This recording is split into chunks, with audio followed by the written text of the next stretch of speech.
All right. Hi. Okay. Hi. Hi again. Hi again. I don't know how we were talking for like 12 minutes before we started this recording. We had a little catch up, a little business. So, and I was under the I just didn't understand what we were doing. So you can re-explain it to me and explain it to everybody else. Okay. What's on our list today? Okay, I'm really excited about this video. I'm so excited that I'm like shaking. Shut up. Don't roll your eyes at me. You can't tell me what to do. Just kidding. So we're going to go over the Sarsahr document that I've typed up. I have studied this species for years. I discovered them back in like late 2012, early 2013. And I came into contact with them in 2013. And that's when I met Sam. So a lot of the information that's in the document is not channeled.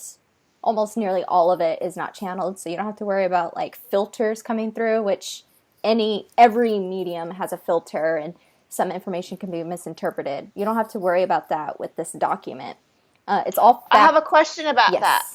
Yes. Okay, I know you're about to finish your sentence, but I still won't understand the difference between not channeled. Do you mean channeled versus telepathy? How is it factual? It's face to Versus face. not channeled. So, okay.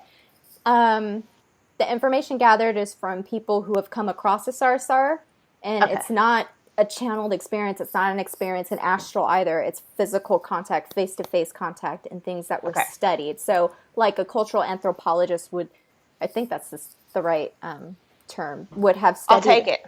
Yeah, would have observed a culture and written, a thesis on it. This is the same concept as that. So, all the piece of information I have is from primary sources meaning directly from the source, and also secondary sources, so like say somebody's secondhand experience, and I take it from them.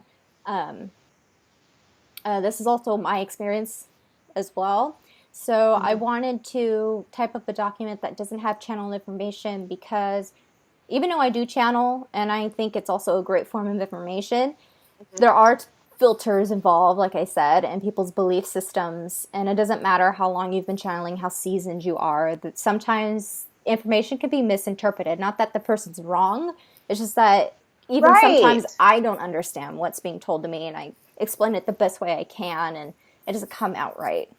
Well, just a text between two friends. Right. I interpret it different than you mean it. It doesn't necessarily be bad or good. It just might be a little bit different. Right. So that's what a filter is. It doesn't mean you're wrong. It's just you come with your own set of perceptions. Right, exactly. So when you're face-to-face with someone, there's still that chance of that filter, but less likely to be misconstrued, because you can ask them what they meant and the intent behind it. Right. So that's what I want to... That's why I'm doing this video, is to help with any misconceptions that have been brought up, and also... well, also because there's lots of people like me that have not read this document, and I know you put a lot of effort into creating it, and there's so many questions thrown at you, and it's like, read the document, and people don't. But like I just said, there's lots of people that don't read it, so this is for all you guys that are like me that just want to watch the video and get and just listen, like an audio recording of a book or something, So. Okay, so in the document, I have table of contents, and we're going to go over the basic description of them first, which is the first telltale signs of what a Sarsahr is. One of the first things I want to say is that the Sarsahr, and I'm going over the scientific term for this, not the spiritual community's term. They are three-dimensional beings. They're in 3D. And their space-time is fourth dimension. So for people that study physics, they probably know what that means. I don't totally know what it means. I study physics, and I got a C- in the class.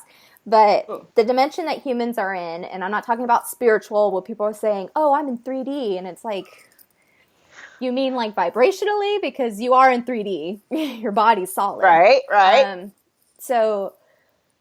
in physics, where the definition they give for us is we're in 3D, and our space-time is in the fourth dimension. So, and that's the same as the Sarsahr. They're 3D beings. They're three-dimensional. They're solid beings. You can touch them and see them. And their space-time is also fourth dimension as well. As for like the spiritual 3D, whatever the hell that means, there's different variations. Like they could be, Sam uses the term vibration. So their vibrational thoughts and emotions might be in 3D or up to whatever number is that you want to put. So anyway, so I just want to put that out there, that they're three-dimensional beings. They're not interdimensional. They're not in another dimension that's like, I don't know why you would see them physically if they're in another dimension, but they're not. They're the same as ours. So the Sarsahr their general name for them are the tall whites, and that's what they're most known for. And the reason why they're called the Sarsahr now is because I wanted to start this group and teach about them. And Sam wanted to use a different term other than tall whites because it can be mixed up with other tall and white extraterrestrials who also look similar but aren't exactly the same. They are often mixed up, like I said, with other Nordic extraterrestrial types, like the Palladians. But there's subtle signs to decipher the Sarsahr from other ET lookalikes. So they're extremely tall. They can reach up to 11 feet in height, and the males weigh no more than 110 to 120 pounds. So imagine like 11-foot tall fucking being who's only like 120 pounds. That's fucking skinny. Skinny. Skinny little stick. Kind of reminds me of, did you see that the Willy Wonka movie, the one with Johnny Depp and the kid gets stretched out at the end? Yeah. That's what I think when I see 11-foot tall Sarsahr. So they're extremely thin and their skin is chalk white. Some people say their skin glows, and the only reason why that happens is because of their suits they're wearing. It causes for them to glow, but their skin doesn't glow itself. It's just their skin. Okay. Their hair is bleach blonde. It's like white. And it's so thin that it's nearly translucent. So like from far away, it looks like they're bald. But when you get closer up to them, you see they have hair. And their eyes are almond-shaped, and they're larger than the average human's eyes by like half a size. They're like a half bigger than ours. Okay. And they wrap a bit around the sides of their face, and they are bright blue, and they have white pupils. So they don't have black pupils like we do. They have white. And they only have 4 fingers. And their thumbs and palms are much smaller, while their fingers can reach up to 11 inches long. Yeah. So, and people are like, well, how can they be that long and they can fit in society? They wear gloves, and they go out when people are super drunk, so people aren't really going to notice how fucking long their fingers are. And if they do, they'll just think like they're fucking drunk, right? And they can extend or shorten their nails up to 2 inches, so they can grow them and shorten them. When Sam started showing me that, it freaked me the fuck out. Like, I remember. That was creepy. Their nails look similar to a claw, kind of like on a bird. They have a lot of similarities with birds and horses. Their noses don't protrude out as much as humans. They're more flat. And their ears are closer to the sides of their heads. Like ours stick out a little bit. Theirs is more back against their heads. And they're also known for their prominent cheekbones. It's a telltale sign of a tall white is the very prominent. I know, some really like, they don't even have to do, what's that, contour? Or is that the makeup thing women do? I guess. I'm a dollar store girl. I don't know. I don't wear makeup, so. I heard that term from my sisters. I have no idea. Especially the men. Especially the men have those prominent cheekbones, not really the women. So you can usually tell the difference between the men and the women, which is pretty difficult when they're standing side by side. But you can tell the difference. I hope that didn't come off rude. By looking at their cheekbones. Okay. However, not like every Sarsahr shares this gene of the prominent cheekbones or something. It's just some are more prominent than others. Some are just whatever. It's just a typical trait, not a necessarily. Right. So no one Sarsahr looks like another. Like with humans, we all have like our different facial, features and stuff like that. We all look uniquely different in some way. So like humans, Sarsahr also have their individual facial expressions, facial details, personality, beliefs, ideas. They all don't think the same. They all don't believe in the same things. But like, if your Sarsahr does not fit this description, then they're not a Sarsahr.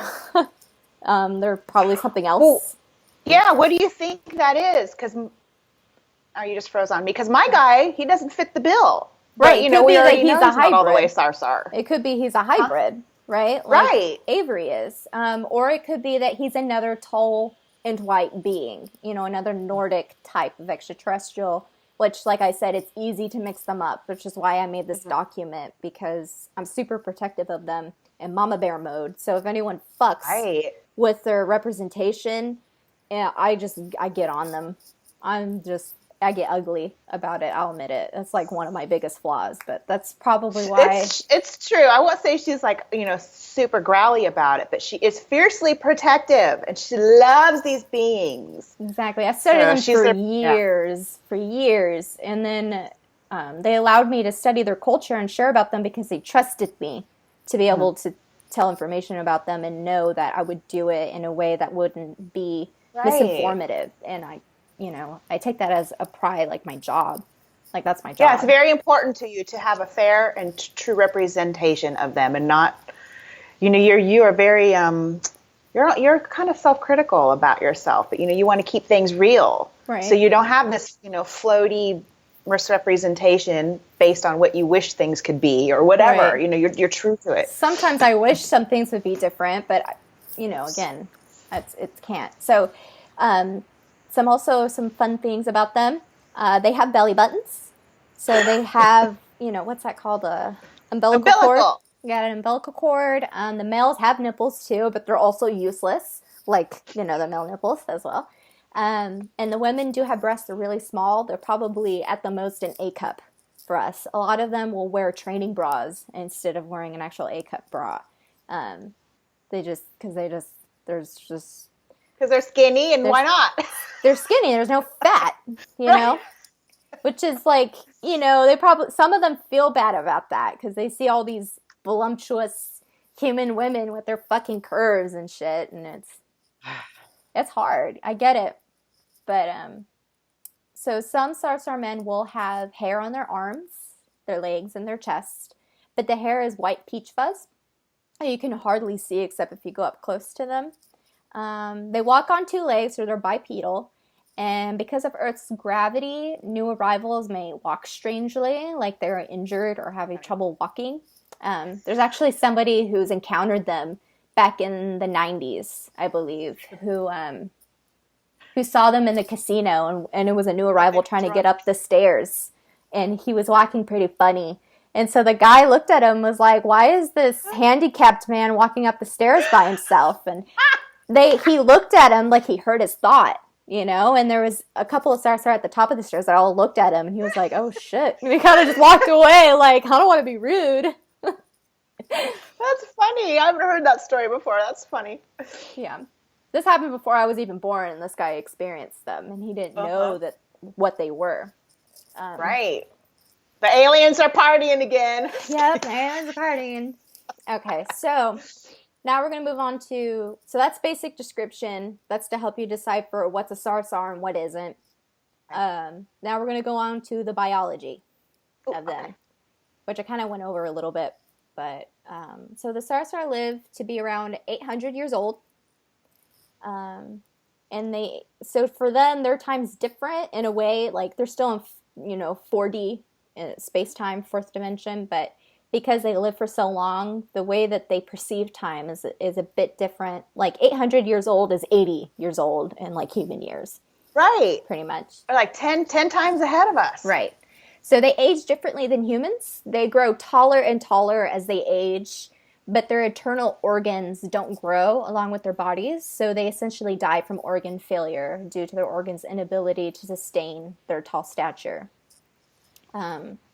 Because of their long age, they, like I said, think of time differently. They're fiercely protective of themselves and others of their kind. So infancy lasts about 20 human years until they become the equivalent. Wow. Yes, right. So Alice is probably going to be a baby for a while. Poor Sam. You better get that biggie going. I don't know. So until they become the equivalent of a young child's age, they enter their teenage years around 90 years old. in human years, 90 to 100. Wow. They grow, so what happens is they grow pretty fast up until adulthood, and then it kind of slows down. So up until like their late teens, early 20s, kind of in human years, it kind of slows down. They do go through puberty, and it's much like humans do in their teens, where they're confused about their bodies. But it's much more intense. Not only is their physical body changing, but so is their emotional, mental, and spiritual state of mind. It's almost like a Kundalini awakening for them, which we all know can be pretty extreme. This is also when they get taller. By the time they're in their late teens, which is around 140 years old, they're around 5'11" to 6'2". When they reach around 400 years old, I'm reading off the document, they go through a second growth spurt, and that brings them up to well over 9 feet. Wow. As they near closer to their older age, it becomes more difficult for them to walk. The elders often need assistance with walking. You can tell when a Sarsahr is nearing the end of their life when their eyes begin to turn pink. And this is due to organ failure. It's a sign of organ failure. And people are probably thinking, well, why can't they just stop this? I'm like, as advanced as they are, there's some things they just can't stop, you know? It's just the natural state of things for them. Yeah. We do it too. I mean, not always, but a lot of times we die of organ failure. It's like a natural. Right. I just want to say right now, since I remembered, a good way to describe the Sarsahr is they're just like us. Just like humans, but they're just more advanced technologically. And they're not prone to violence. They're not going to kill their own kind. Those are the only two differences. They're more advanced technologically, and they're not as violent. But they're just like us. So that's why I really like them a lot, because I can identify with them. They are very human. In fact, when my shiny shows, when I would talk to God, or I don't know who it was. It's so funny. I don't know if it was God or who, but they commented too about how very human they are, how similar our two races are. And I loved that. That was cool. Yeah. Some people have an idea that they're like angels and stuff. They hate being seen like that, but because they're not. They're just like, we're really just... They're peoples. They're people. Yeah. You wouldn't say a human's an angel. We're pretty far from that. But anyway, the Sarsahr bodies are extremely fragile on Earth because of its atmosphere. So they break bones easily here, which can take a full year to heal. On another planet, 2 to 3 years to heal on Earth. So they usually go to another planet. The Sarsahr take longer to heal than humans. Even minor cuts take months to fully heal. When a Sarsahr breaks a bone on Earth, they'll travel to another planet that has a denser atmosphere than Earth does, or else the bone won't heal properly. Also, this is going to seem odd, but they only have 27 teeth. An extra set of teeth underneath the original. So they have an odd number of teeth. And that's why I remembered that, because it's odd that they have an odd number of teeth. It is weird. They got like one in the middle. No, it actually doesn't look like that. It's just they're really tiny and they're flat because they're only plant eaters. So they're pretty flat and squared. Well, they kind of have round edges. They're not perfectly squared like ours. They're a little round. So it kind of looks like herbivore teeth, you know. Okay. Let's see. So they also have a faster nervous system than we do, and they react much faster than the average human. Think of like a horse. You know, horses are kind of nervous Nellies a little bit. That's exactly how they are. No, I have a really good example. You weren't there, but it was up in the desert, and you were channeling Gwenny, and Mina's little boy fell. And Gwenny wanted to go rescue him, and we had just all kind of watched him. We know how fragile or not fragile a little kid's body is, and he just kind of took a tumble, and we all knew he'd be okay, maybe more embarrassed than anything else. But she freaked out, and then later on, she was kind of, I don't know what word to use, if it's disappointed or what, but she's like, God, I just couldn't get there. It was so slow. My body just didn't move quick enough to go save this boy from falling. It's so interesting. Yeah, she would have been there in like less than a second flat. Yeah. So they can run up to 50 miles per hour easily. And this is kind of like goes off track a little bit, but their blood is more alkaline than ours, which I have my theory, which is why they don't get cancer. That's my own little theory. I don't know anything about cancer, though, so. I'll never get it. We know that. Yeah. Right? I was talking about that with Sam, too. I was like, if I get cancer, I'm just not going to even try. Like, I'm done. That's it. I'm done. I'll just infuse you with cannabis. Cancer's afraid of me. I'll save you. Don't worry. All right. Because I'm too lazy to try and fight for my survival. Like, this is off track, but I had a dream where I was on the Titanic and it was sinking. There's no more lifeboats. Everyone was like, how am I going to survive? I'm like, how am I going to die quicker? Like, that was me in my dream. Sounds reasonable to me. I waited until the ship was at the highest point, and then I jumped off, and it was like hitting cement on the water. So and then I woke up, and I was like, oh, thank God, that's over. Thank God that's over. Y'all can struggle. I'm going to die. Be at peace. Right. Fuck that survival shit. I'm out of here. It's a slow death. Anyway, so their eyesight is also different than ours. Their eyes are sensitive to ultraviolet rays, and they see colors similar to a colorblind person. Their eyesight enables them to easily find small details that we humans would overlook, like a microscopic scratch on the wall, as an example. They can also see from miles away, and they can see in the dark, which I'm super jealous of. And the Sarsahr are not highly intuitive when it comes to animals, like we humans are, which is why they are always cautious. So humans are able to predict an animal's movements and judge whether or not it's safe to approach a dog to pet it and things like that. The Sarsahr aren't built with this type of intuition and will often attack first and ask questions later if approached by a wild animal. They also can't multitask like humans can. They can only focus on one task at a time. So they've told me, and they've told others who have experienced them, that they're often jealous. They find our intuition intimidating and our multitask abilities intimidating because they can't do it to do things at once.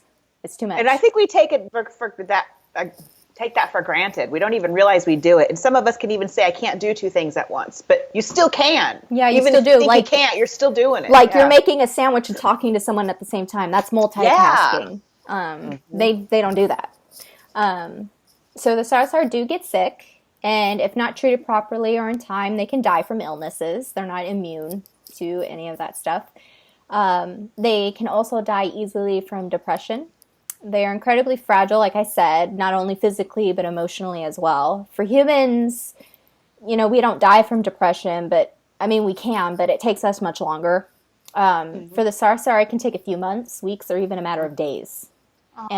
This fragile state plays a big part in who they are and how they behave. They have to be way more cautious than us. So for me, it gets annoying how overly cautious they are, but it's necessary for their survival. So now I'm going to move on to sex and pregnancy. Yay! Sex and pregnancy, yay! So the Sarsahr have sex the same way that humans do. Well, our main position is missionary position, but they, what I mean by they have sex the same way is that there is a penis and it goes inside of a vagina. They call it different in that it kind of looks different than ours, but it's the same concept. And they do have sex in order to produce offspring. And the Sarsahr men have penises that would look similar in shape to that of a horse. And it's much larger than a typical human male. So the average size of a human male penis is about 5.5 inches. Theirs, on average, is about 7 inches, perhaps longer, depending on, how it's different, varies. The average size is 7 inches. And then the girth is thick as well. But yay! Deserves a second cheer. Anyway, unlike human men, Sarsahr men don't take pride in the size of their penis. I don't think that, defines their manhood. And they think it's weird that human men get really weird about their penis size. They're like, why does it matter? You can still produce... maybe because the women get weird about it. I don't fucking care. I don't have enough experience to know the difference. I don't care, honestly. I just work it. Ugh, it's too much work to care about all that. That's way too picky. So the women have something similar to a vagina. And it does excrete a natural lubricant like a human female's. However, it's not nearly as much because they don't need as much. It opens and closes upon arousal. So unlike us where we get super wet, theirs opens up. So it's like a little flat, like the gates open and you're allowed to come in. That's right. You have been granted entry. Yeah, you've been granted entry. When not opened, it's difficult for a Sarsahr male to engage sexually with the female. So you have to, you got to do your job, boys. Yeah, you got it. The Sarsahr female reproductive system also goes through a menstrual cycle, but it only happens every 3 months. Instead of excreting blood, it lets out a type of thick mucus for about a month. So imagine, I mean, it's not blood, so it's better, but it's still like a thick mucus that comes out for a whole month. And it happens every 3 months. I know. Anyway, so it is difficult for a Sarsahr woman to become pregnant and difficult to carry to full term. When a Sarsahr woman becomes pregnant, the process does not happen inside the same area as with humans. The Sarsahr male sperm attaches itself to an egg. That's the best way I can describe it. Their eggs are different. They don't have a uterus built in. The egg that excretes itself is the uterus, and it grows over time like an egg. It's an egg kind of thing, like an actual egg. Right. Are you talking about the implants? No, I'm not talking about the implants right now. I'm talking about how their process is, which isn't exactly an egg. Anyway, for the Sarsahr, the female egg is actually what forms the womb itself for the embryo to grow in. So the Sarsahr sperm is almost like it's the egg in a way. It's a bit different. Once the egg is inseminated, it will travel through a tube that is located on the right side of the female's body. From there, the growth of the embryo begins. And the womb/egg it's now considered a womb, begins to grow, but it grows more as an attachment to the body. The embryo develops close to the hip on the female's right side, and a thin layer of skin covers the womb, so you don't see the process at all. It's not like see-through. Pregnancy lasts for 2 years, and it is extremely painful when the outside womb begins to detach itself from the body. So it's like you're losing a limb, and it's being ripped out from you. It can take several hours until the outside womb completely detaches itself. Wow, so that's their version of giving birth. Just popping a piece off. Mm-hmm. Yeah, it's like an egg thing, and then it hatches open, which is very interesting. So it's much like a bird. Like, like an egg, the bird breaks out of the egg. Kind of anyway, it can take several hours until the outside womb completely detaches itself, and the Sarsahr mother will lie down in a bed during the process, and sometimes the doctors will give her something to ease the pain. It is rare, though, that the Sarsahr woman will carry to full term because of the health risks that come with it. Usually when the fetus becomes viable, they will detach the outside womb and continue the rest of the process in an incubator. They'll carry it for about a year. Before the Sarsahr had technology to do this, a lot of Sarsahr women and infants had died during childbirth.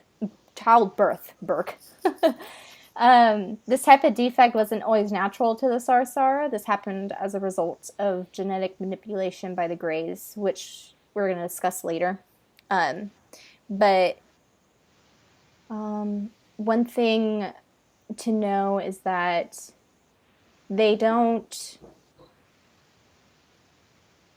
the Sarsahr women do use the bubble insertion. So this is why they don't carry to full term, because it's just too dangerous to carry it, then detach the womb and put it in the incubator. The incubators are built to be able to handle the gelatin-like substance, which we're going to get into later. So if people are confused, don't worry. We're going to get into it. Okay. But, the bubble that goes inside, they place the egg inside of it to make it easier for pregnancy to happen, because pregnancy is so rare to happen with the Sarsahr. It happens once every 10 years or something. They'll try for decades and then finally get pregnant. So using the bubble will allow them to get pregnant, a higher chance of pregnancy. But it's not just that, but also sometimes it's just not compatible. It just doesn't latch. It doesn't happen. and they're trying to find ways to fix this. Their infertility rates are just so high. That's why they developed the bubble. Maybe once in like every several hundred years, there'll be a Sarsahr woman that decides to carry a Sarsahr to full term and not use the bubble. But why would they do that if their life could be at risk? Yeah. Like that. And there's a very high risk of death. That's like 90%. So it's like, don't take those odds. Anyway, so yes, the women do use the bubble as well. They have to, unless they want to carry to full term and try and detach the womb, which is not compatible to the incubator. And then it's also dangerous during that period of the detachment. The bubble's created to be able to withstand those small amount of moments where it's not within a womb or a cervix, and it goes into the incubator. It's able to withstand those few moments. So the Sarsahr women use the bubble just like us human women who are married to Sarsahr that are having children use it as well. I believe they had to alter it a bit in order for us to be able to fit it. But anyway, that's a different subject. We'll get there later.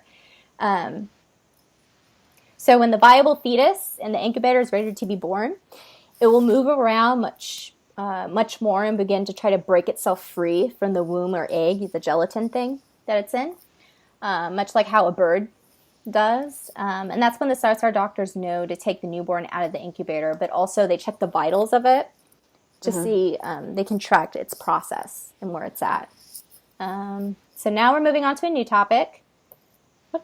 Where are we on time? 30 minutes? God damn. So we're on infancy. I'm going to break up this Oh my God, infancy takes 20 years. We're never going to get through this video. There's like 50 pages, so buckle in, girl. I'm going to break up this video in parts. So I'll tell you when I'm done. I'll do an hour, and then we hang up and call again. So a Sarsahr infant is not much bigger than a human fetus would be at 15 weeks in the womb. So a Sarsahr baby is born at the size that a 15-week-old fetus is in the human, like inside the body. Okay. To the Sarsahr, this is a normal-sized baby. The newborn will still be curled up into a slight ball, but will squirm around for food and attention. The chalk-white skin would be nearly translucent, but it will thicken slowly as the infant grows. You can easily see the veins that run through the infant's body because of this translucency. And I've actually held a Sarsahr newborn in the physical, so this is not channeled. This is all like something I witnessed firsthand. There will be no hair yet on the infant, and the eyes will occasionally open. And you see how fucking huge they are. They're so much huger than the fucking head itself. It's just kind of like, okay. It looks like a damn alien. Just kidding. Yeah, it does. It's an alien. So the Sarsahr babies do cry for food, but they don't cry. The cries don't sound like a human baby's cries. So they do make noise in order to, get their attention. Communicate. Did they coo? Oh. Yeah, they do. They coo. The infant is especially sensitive to external surroundings, and they get cold easily. So a blanket is constantly wrapped around the infant for warmth. Sarsahr infants are very emotionally and physically needy, like how human babies are. Sarsahr mothers are fiercely protective of their young, more so than humans are. They will kill you without question if you so much as stare at their child the wrong way, which a lot of people are afraid of them because of that. But if you consider how fragile they are, it's needed, especially for a newborn, which is why Sam and I don't want a lot of people astral traveling to go see Alice. It's just going to be too much for her. The slightest negativity can alter the health of the newborn. And because of that, how sensitive they are, like I said, it's just don't fuck with the moms. Just don't. Don't do it. It'll be like the last thing you do. We're going to move on to bodily functions, which is very short. They do relieve themselves, since they do eat and drink like we do. They do pee, and they release droppings. That's the best way I could say it. They shit. They shit. They have a hard time digesting our human food because it's considered too heavy, so they more so eat their own food. So now we're going to move on to their diet. The Sarsahr, like I said, are plant eaters. They have always been herbivores ever since the start of their species on their home planet.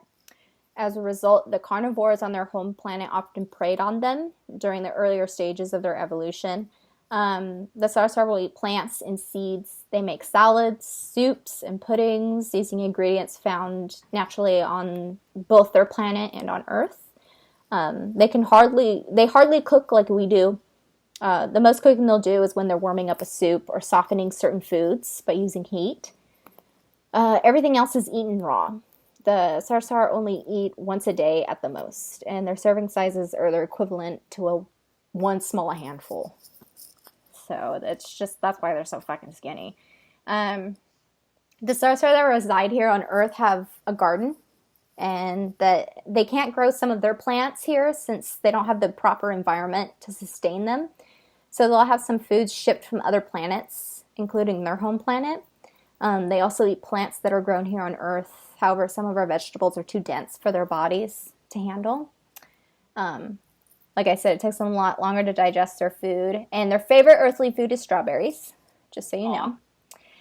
Most of the food humans, anyway. Most of the food that they have, we can't eat because it'll have a strong hallucinogenic effect on us. All right. Yeah. So a lot of mushrooms. So there's a lot of mushrooms we can't eat. They have a lot of fungi on their planet. So now we're going to move on to technology and their advancements. Okay. Where are we on time? 30 minutes. Good. Tell me when it's an hour. I don't know. Okay. Okay, wait. We've been going for 30 because mine says 50, but we had all that stuff. Okay. Okay. Mine says 36 minutes. Oh, well. Okay, no, that's okay. We'll both do it. Okay, so the Sarsahr are a highly advanced species, technologically speaking. They have accomplished deep space travel, and their spacecrafts can travel over 100 times faster than the speed of light. Having said that, they do not use wormholes or lapses in time in order to travel like other ETs do. They just don't have the know-how to do that, nor do they're just not there in their advancement yet. They physically travel the whole length it would take to get from their planet to ours without any shortcuts, which it takes roughly about 3 months to get from their whole planet to ours. It's about 36 to 37 light years away. They're spacecrafts. I'm going to go into detail about them. Okay. Whew. This is interesting stuff, I think. Anyway, you're nailing it, girl. You're nailing it. So they have different types that they use for different purposes. Their largest spacecrafts that they use on long trips through space are black in color and are similar in shape and size as a plane engine on one of our larger planes that travel overseas. So it's similar in that shape, kind of like that round, but then it's flat up the front, whatever. Okay. It can fit up to roughly 200 to 300 people comfortably. So it's like a huge cruise ship, pretty much. The second type is much more commonly seen by witnesses, and it's white in color and egg-shaped. The Sarsahr use it to travel around Earth or to nearby planets like Mars, or to go to the moon. It can fit up to 50 people. The spacecraft will have 3 windows on each side, with the long window up front where the pilots see out of, much like a windshield on a car. It will have a door on one side that opens up. Inside the spacecraft, there'll be seats that you can buckle into, cabinets to hold food and other stuff, countertops, a few hammocks to sleep in. They like hammocks, and a toilet and a small room in the back. So it's like an RV, like a small little RV. Oh, cute. I know. So the cabinets and microwaves that they use to warm up their food are very unique. And this is something that was witnessed. So like I said, none of this is channeled. This is all witness testimonies and things like that. Instead of using wood or plastic doors on the cabinets to keep it closed, they use like a holographic, like doors.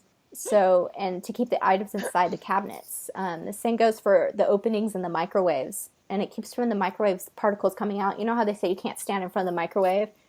You don't have that issue with them. Like, I still stand in front of it too. But, right, that explains a lot. So it's like a holographic door. It's pretty unique, and you just push a button and a holographic door goes away and just, clicks away. It's really cool. Interesting. So anyway, on the document, I have the pictures of what their spacecraft looks like if you guys want to join the Facebook group and look at the photos.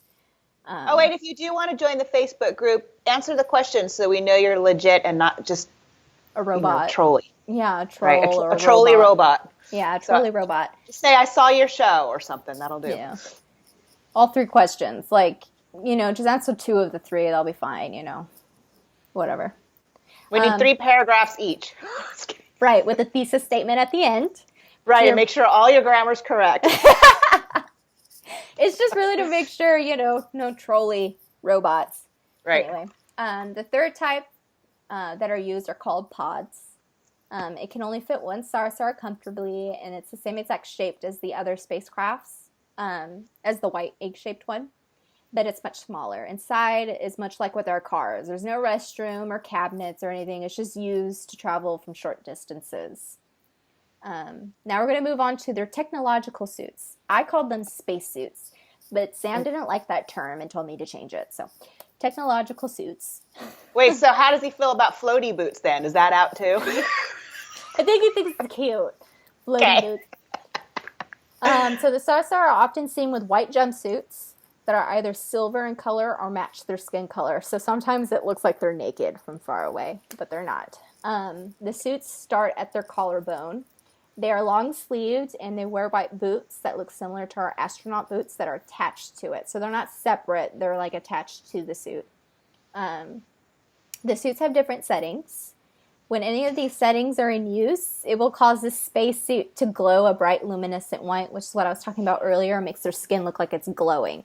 But it's not their skin glowing. It's the suit.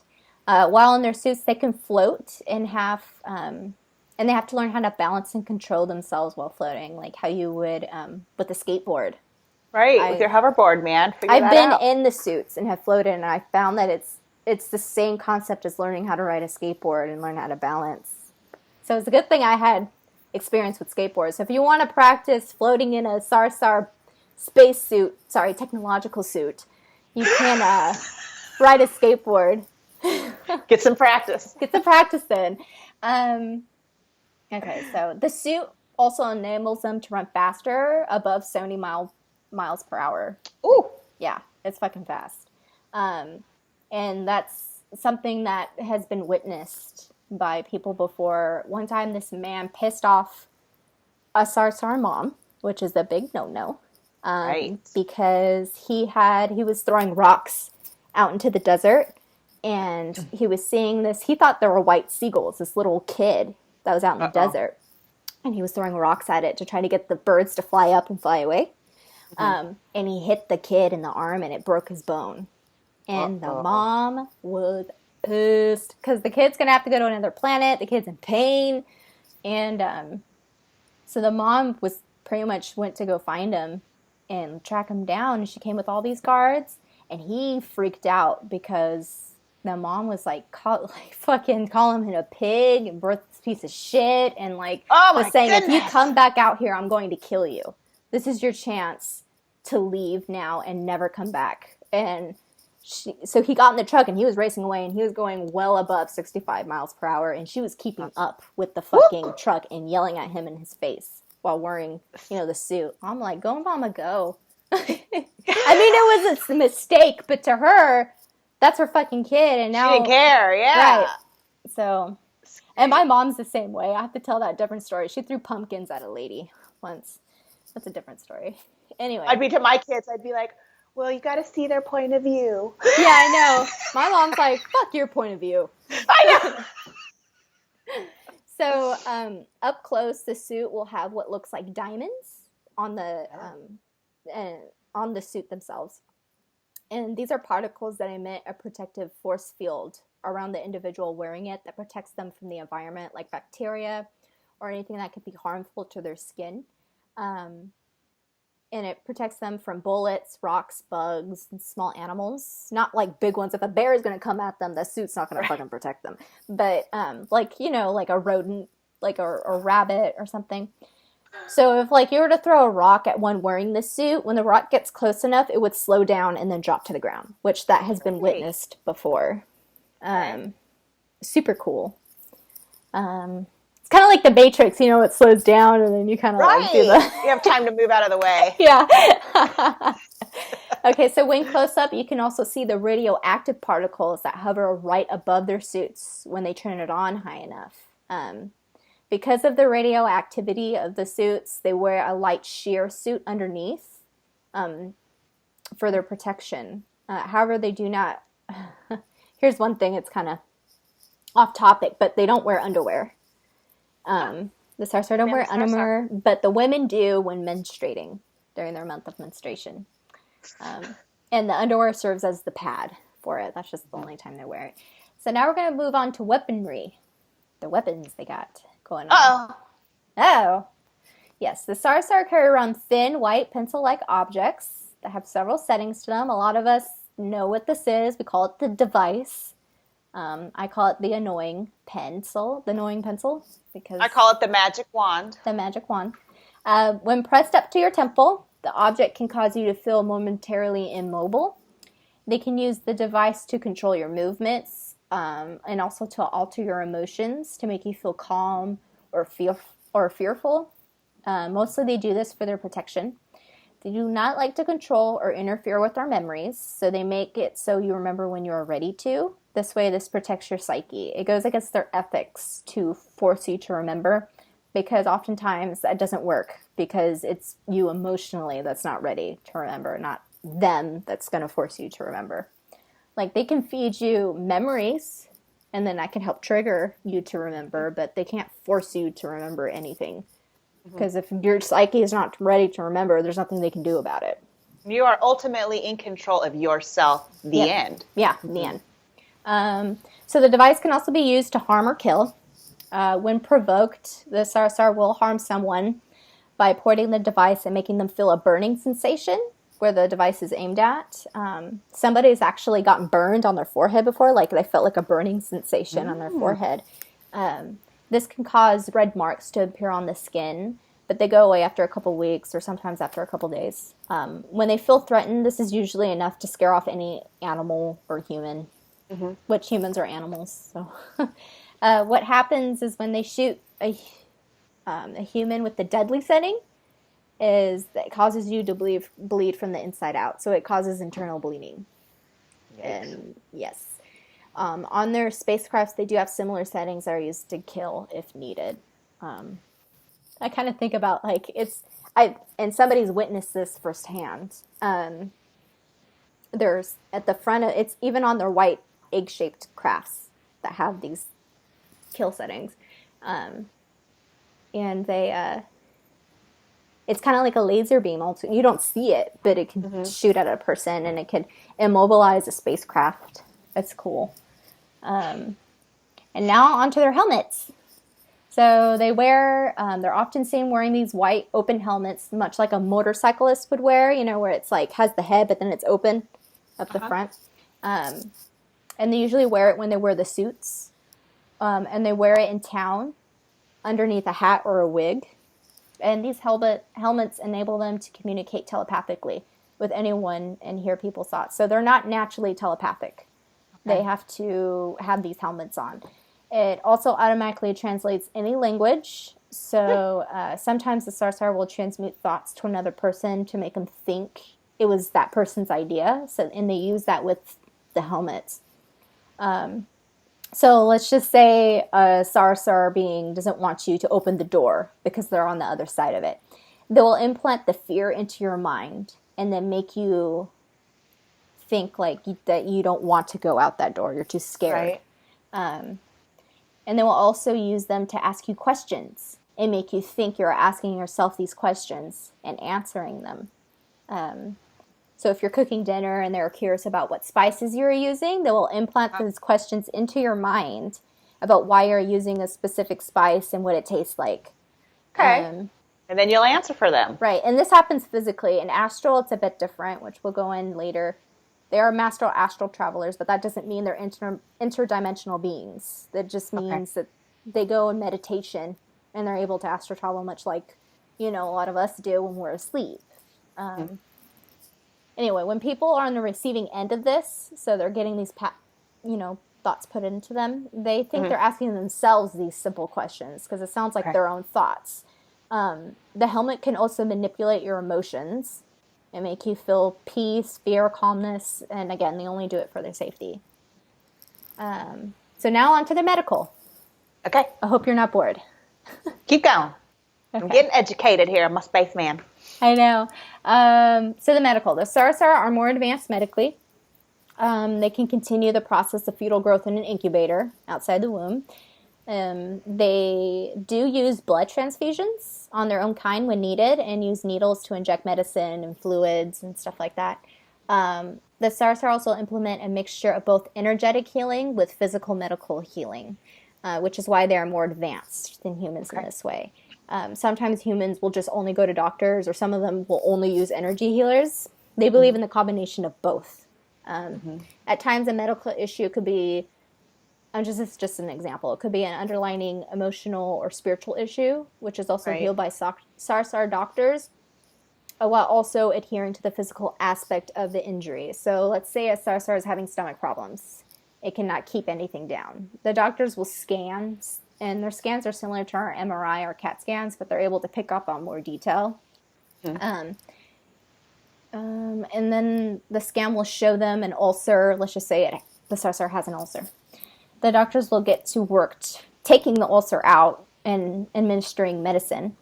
But then they will also ask the Sarsahr where it stemmed from. Like, was it their diet, stress, depression, some other emotional issue? They help identify the emotional injury that cater to the physical injury, and then they offer energetic healing on top of it. So that Let me ask you a question here. Yes. And I'm just going to, this is a question that's been answered plenty of times, but there may still be some people that are confused about this.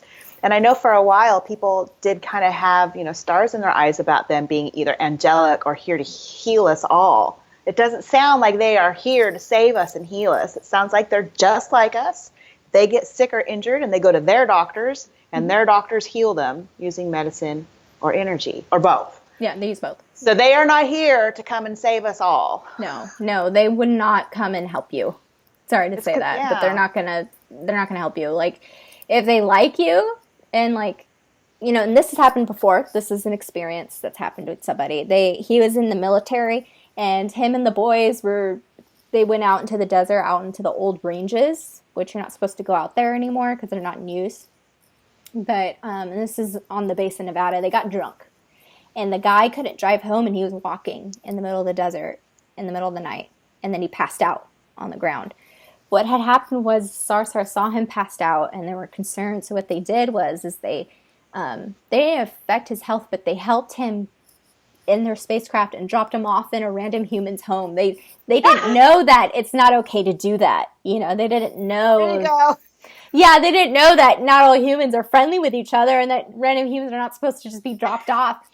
So they dropped him off and placed a blanket over him and had him go to sleep on the couch. And then they left. And the man was drunk, so he's not sure if this is real, but he's, was going in and out of consciousness, and he remembered that. And he woke up, and the man that lived in the house had like a baseball bat or something. I was like, "What the fuck are you doing? Get out of my house!" I have no idea. Yeah, but since he was in the military and he had his, his fatigues on and stuff, he got in trouble. But then this this higher up general came in and let him off the hook because the general knew what happened. The Sarsahr explained. So okay, interesting. Yeah. So they'll help you in that kind of way, but they're not going to heal your problems. They're not going to get rid of, say you have a scraped knee. Yeah, they'll help you with that. But if it's something... Well, again, too, Avery sends me healing, but he loves me. I'm his girl. He is not some being that's going to give everybody healing. Just like a doctor is not going to give everybody healing. The doctor's going to come to somebody that asks for help. I just am trying to get it out of that they're these omnipotent beings. They're not omnipotent. Yeah. They're not omniscient. They're not any of those omnis. But right. Yeah, but it's a lot of it's due to because they're not allowed to interfere. In the long run, it affects our spiritual development and our growth and our evolvement. Instead of going to a doctor and allowing our human doctors in order to find a better cure, it could be you have that illness in order to help our human doctors find a better cure. They're tempering with that, and it's not their job to temper with our evolvement in any kind of way. It goes against their ethics, so they are not going to help you. And And it's not that they don't care. It's just that also their healing may not work for us because they are different. They have different anatomy. They have a different construct. So they could be causing more harm than good by helping us. And this has been explained numerous times, but they are not going to help heal you. So don't even bother asking.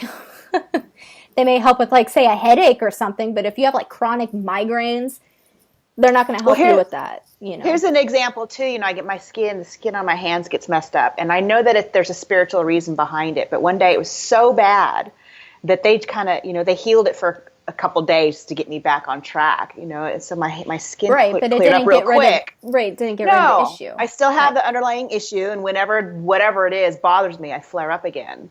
But they did help me that little bit. They did not cure it. They just provided me, they put salve on it, basically. Right, like they put a Band-Aid on it. They'll do that, but they're not going to cure your diseases. Mm-hmm. So just, you know, get that thought out of your head. And if you feel like they are, then that's not a Sarsahr being. Just flat out, that's not them. It's somebody else. Which is great for you, but it's not them. Right. When a Sarsahr is suffering from emotional and mental pain, they don't go to a therapist, like in the human world. The entire community helps this individual Sarsahr, and everyone within the community is this person's therapist. They'll often go see a shaman or an elder. I'll explain that later. I'll go over the military, and then we're going to hang up. Okay. And then I'll call you again to start off. All right. Part 2. So military, real quick. So the Sarsahr are very military-oriented type of people. Their training for those that wish to be a soldier covers the emotional, physical, and mental training. So this way they avoid PTSD, and they don't give a Sarsahr anything they can't handle mentally or emotionally. And both men and women can be soldiers. So, so it's kind of like a military industrialized complex is what their society is built on. Which some people will see that, oh, no, that's bad. It's like, well, yeah, because the United States is the same kind of way, but we're way more violent. And yes, our version of military is not the same as their version of military. Right. They're not going to Ours like murder, death, kill. They're not going to come in and Columbus your country or your planet and be like, all right, we want your oil. Everyone's going to die. Right. But we're going to pretend like it's freedom. Yeah. But we're really getting the oil. Yeah, we're really here to steal your oil. Anyway, right. So now I'm going to hang up, and then we're going to continue on. Oh, wait. What? So do you want to wrap this up and say something like, thanks for watching this. We're going to start part 2 in the next episode. Yes. Okay. That. We just did it. We just did it. All right. And then I'm going to pee. And I'm going to pee. So, yeah. I think you should. All right, everyone. See you next time. See you next time.